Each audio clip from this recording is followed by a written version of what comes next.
નશાબંધી ધરાવતા ગુજરાતમાં દારૂની રેલમછેલ એ સામાન્ય વાત થઈ ગઈ છે, ત્યારે સુરતમાં પુત્રવધુની દારૂની ટેવ પાર્ટીથી કંટાળીને ખુદ સસરાએ જ રેડ પડાવી હતી. ડુમસના વીકેન્ડ એડ્રેસમાંથી 4 યુવક અને 2 યુવતી દારૂની મહેફિલ માણતા રંગે હાથ ઝડપાઈ ગયા હતા.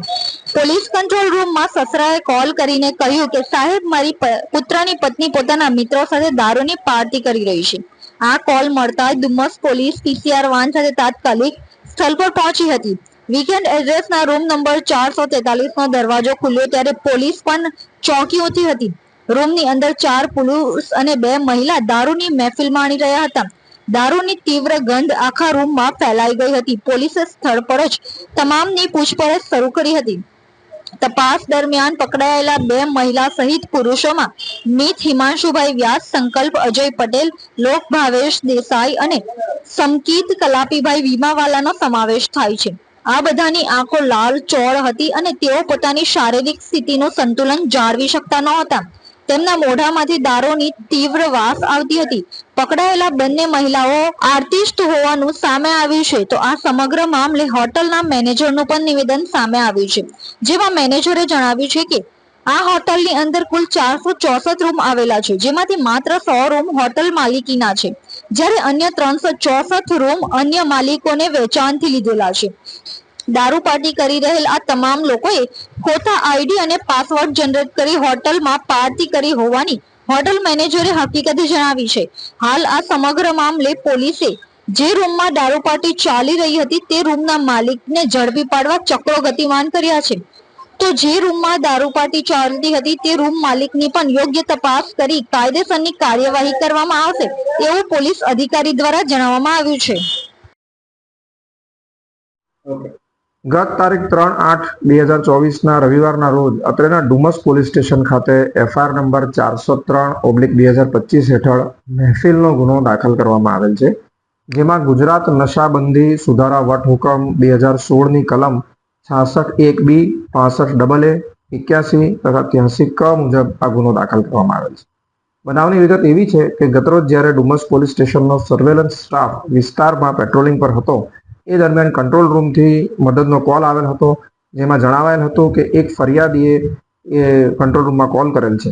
આ ફરિયાદીનો સર્વેલન્સ સ્ટાફ દ્વારા સંપર્ક કરતા તેઓએ જણાવેલ કે તેઓની પુત્રવધુ ડુમસ પોલીસ સ્ટેશન વિસ્તારની એક હોટલમાં બેસીને મિત્રો સાથે પાર્ટી કરી રહેલ છે. વધુ માહિતી મેળવી આ જગ્યાએ જઈ સર્વેલન્સ સ્ટાફે રેડ કરતા વિસ્તારની હોટલના રૂમ નંબર 443માં જઈ તપાસ કરતા ત્યાં 4 પુરુષો તથા 2 મહિલાઓ મહેફિલ કરતા હોવાનું જણાઈ આવેલ હતું તથા તેઓની ઝડપી લેતા તેમની પાસેથી એક વિદેશી દારૂની બોટલ મળી આવેલ હતી.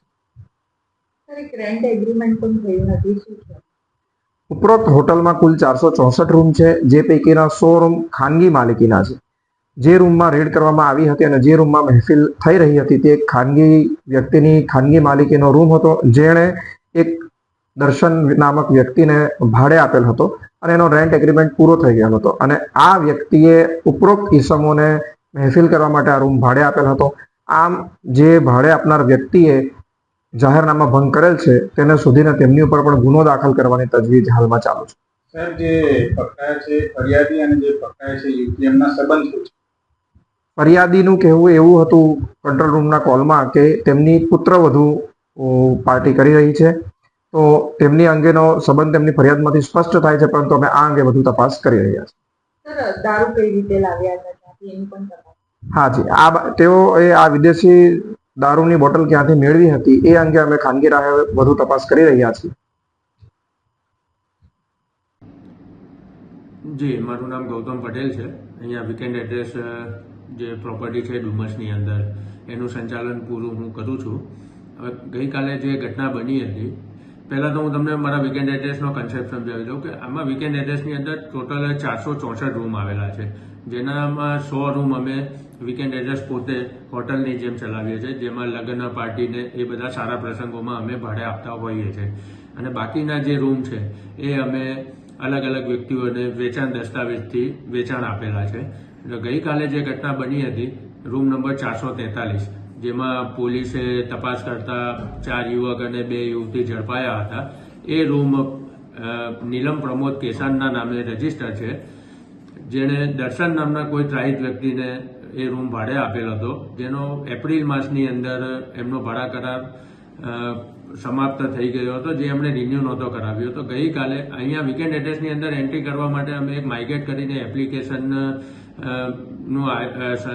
એપ્લિકેશન રાખેલી છે, જેમાં કોઈ પણ રૂમની અંદર જો એમના મહેમાન કે કોઈ ગેસ્ટ આવતા હોય તો એમની પૂરી માહિતી એમને આપવાની હોય છે. પણ ગઈકાલે એમનો ભાડા કરાર કેન્સલ રિન્યુ કરાવેલ નહોતો, તો એમણે કોઈ 419 નંબરના રૂમની અંદર માયગેટની અંદર આઈડી જનરેટ કર્યા અને 443 નંબરના રૂમમાં ગેરકાયદેસર રીતે એ દર્શનભાઈએ આ જે નીલમ પ્રમોદ કેસારનો રૂમ છે 443 એમાં પ્રવેશ અપાવ્યો હતો. અને પોલીસ આવતા પોલીસને અમે પૂરેપૂરો સહકાર આપ્યો અને પોલીસને રૂમમાં તપાસણી કરતા 4 યુવક અને 2 યુવતીઓ ગેરકાયદેસર પ્રવૃત્તિ કરતા ઝડપાયા હતા.